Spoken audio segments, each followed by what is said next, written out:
Hello viewers, welcome back to my channel Nisha education.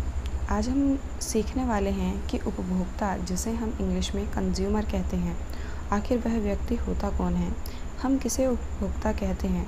तो देखिए, चाहे कोई भी व्यक्ति हो, कोई भी व्यक्ति, चाहे वो लड़का हो, लड़की हो, बच्चा हो, बूढ़ा हो, कोई भी व्यक्ति हो, अगर वो किसी प्रकार की वस्तुओं और सेवाओं का उपभोग करता है, मतलब उनको यूज़ करता है, उस सेवा को और उस वस्तु को, तो वह उस वस्तु का या सेवा का उपभोक्ता कहलाएगा।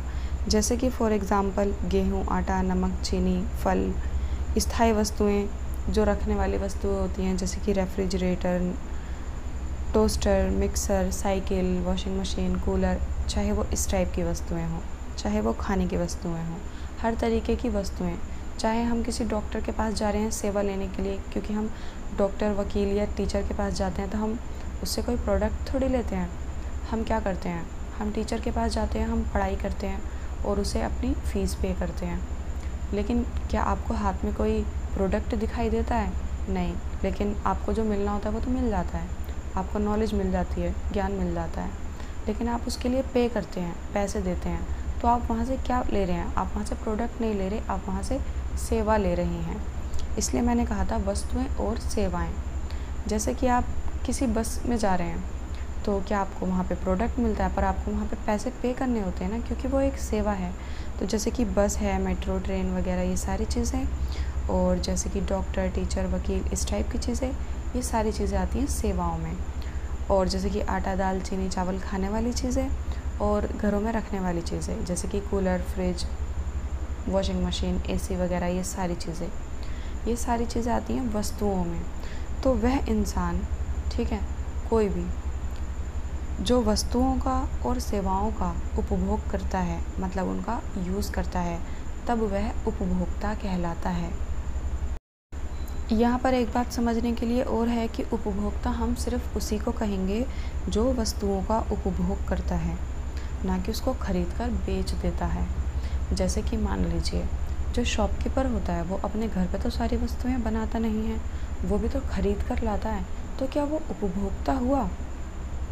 वह उपभोक्ता नहीं हो सकता, क्योंकि वह वस्तुओं को खरीद कर तो लाया, लेकिन उसने उन वस्तुओं का उपभोग नहीं किया, मतलब यूज़ नहीं किया। वो क्यों लाया? वो बेचने के लिए लाया। लास्ट टाइम जिसने उस वस्तु का उपभोग किया वह कहलाएगा उपभोक्ता। जैसे कि कोई वस्तु है, मान लीजिए वॉशिंग मशीन, मान लीजिए फैक्ट्री में बन रही है, पहले उसको जो बड़े व्यापारी होंगे वो खरीदेंगे, ठीक है, उसके बाद उसको छोटे व्यापारी खरीदेंगे, वो भी उपभोक्ता नहीं होंगे। जब उसको लास्ट में कोई घरेलू खरीदेगा और घर में लाके उस वस्तु का यूज़ करेगा, तब वह उपभोक्ता कहलाएगा। अब हमारे वर्ल्ड में जितने भी लोग रहते हैं, जितने भी प्राणी रहते हैं, चाहे वो जानवर हों, कीड़े मकोड़े हों, या बहुत ही सूक्ष्म जीव हों, जिन्हें हम इंग्लिश में माइक्रो ऑर्गेनिज्म कहते हैं, वो सारे के सारे ही उपभोक्ता हैं देखा जाए तो, क्योंकि सभी किसी न किसी चीज़ का उपभोग कर रहे हैं। इसलिए हम यहाँ पर उपभोक्ता को 4 प्रकार में बांटते हैं, जिसमें से हमारा पहला है शाकाहारी या प्राथमिक उपभोक्ता। जैसे कि हिरन, खरगोश सिर्फ शाकाहारी ही होते हैं, सिर्फ शाकाहारी चीज़ें ही खाते हैं। जैसे कि मांसाहारी या गौण उपभोक्ता हम कह सकते हैं, जो सिर्फ मांस ही खाते हैं, जैसे कि शेर और चीता। इसके बाद आते हैं सर्वाहारी या सर्वभक्षी उपभोक्ता, जो दोनों को खाते हैं, मांस भी खाते हैं और शाकाहारी भी होते हैं, ठीक है। जो मांसाहारी और शाकाहारी दोनों होते हैं, मतलब फल और सब्जियों को भी खाते हैं और मांस को भी खाते हैं, उसको हम कहते हैं सर्वाहारी उपभोक्ता।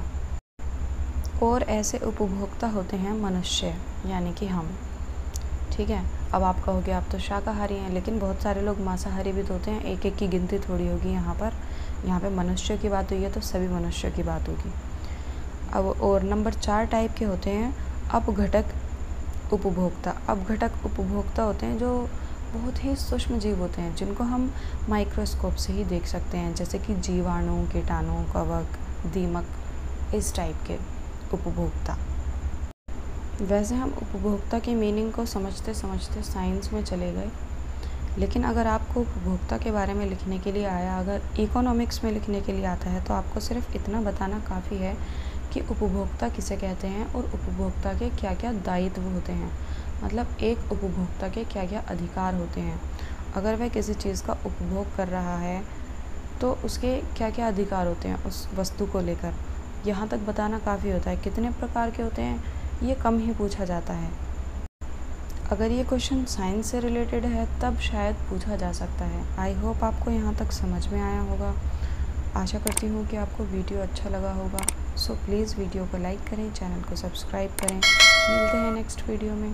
Bye guys.